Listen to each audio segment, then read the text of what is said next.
So what's out there? How many of you have heard of or visited hacker sites? Raise your hand. Sure? Don't be shy. No? Okay. There are actually numerous hacker sites out there in English, Russian, this one is in Chinese, Arabic and other languages. I can only read Chinese and English, so that's why I'm showing you Chinese, sorry. Some of these websites are actually by invitation only. That means not everyone can join. You can go to the front page and that's it. You have to be authenticated or vetted in order to go beyond that. And these sites typically contain news alert on system vulnerabilities. Remember I was talking about your system have to be vulnerable in order for malware to be installed onto your computer. Including vulnerabilities that are discovered by their members that no one else knows about it. And also some of these websites actually contain step-by-step instruction on how to exploit known vulnerabilities. This example I'm showing you is Hongke Union, which is a well-known Chinese hacker group in China. On this website itself, vetted members can actually download documentations and codings to exploit known software and hardware vulnerabilities, both in the public and also things that their own members discovered. And also learn more about various information security or network security principles and hacking techniques. Consider this as an online crash course in network security or a dummy's guide to hacking. And of course, the forum actually, what you can see here is actually below. The forum actually contains links to other Chinese hacking sites as well. And this is one tool that you can actually download. It's actually a password cracker. So basically, this style of tool actually launched a brute force attack. They try all possible combinations just to guess your correct password. Possibly it can be an email account, Facebook, or any other systems. Are these hacking sites going to go away anytime soon? Maybe not, and I don't think so. Okay, I hope you have your crystal ball with you today. And now exercise. Guess what's on my mind? If I am a financially motivated cybercriminal, who do you think I will target? A. Small and medium-sized company, Papa Mama shops. B. Big companies such as the big 4 banks or major corporations. C. Government agencies. D. Computers belonging to you and home users like you and me. D. Who say A? Yes. B. C. No. Why not? Oh, true. How about D?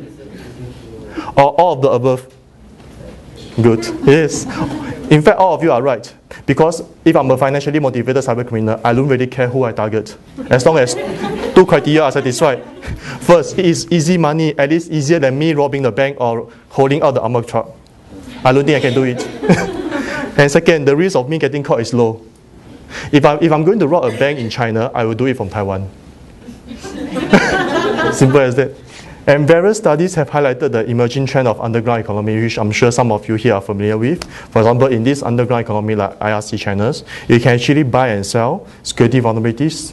You can actually buy and sell stolen credit card and other online credentials such as your Facebook login credentials, your internet banking, and also the sales of compromised computers belonging to you and me, but actually compromised with malware on these websites. For example, according to Symantec, which I'm sure some of you have heard of it before, the company is quite a big company. Bank account credentials and email accounts are the top 3 items that were most advertised for sales in these underground economy servers that they observed in the calendar year 2008. In fact, these 3 items make up for 56% of all the advertised items in the forum itself during that period. And they actually estimate that the size of the underground economy is about US 276 million. But one of the questions that we have to ask ourselves as criminologists is that really true? Is that figure true? 276 million plus minus?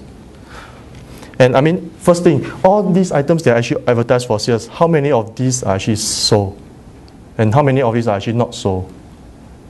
And if this item actually exists, for example, credit card information, why would I bother selling it to you between 6 cents and $3? Why can't I use it myself? And also not forgetting we are talking about a thieves market over here.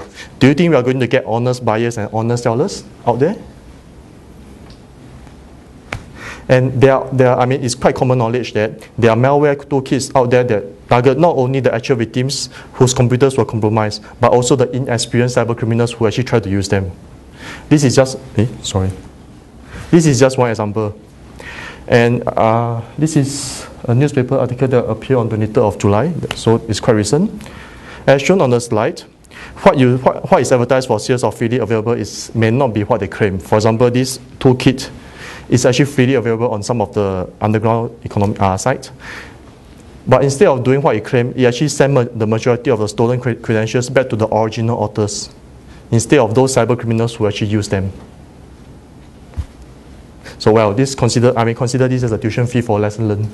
So what you see may not be what you get. And of course, to set the record straight, I'm not saying that underground economies do not exist. They do.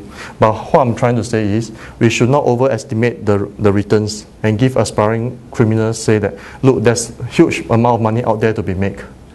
All you have to do is to get into the game. That's not true. And dark market is just one recent high-profile example, which I'm sure some of us have read about. Just a refresher. In September 2008, police in the US began arresting alleged members of dark market, which is an underground internet forum for the buying and selling of credit card information used for ID fraud. And according to various press releases, including press release by the FBI, membership to this forum was actually strictly by invitation only.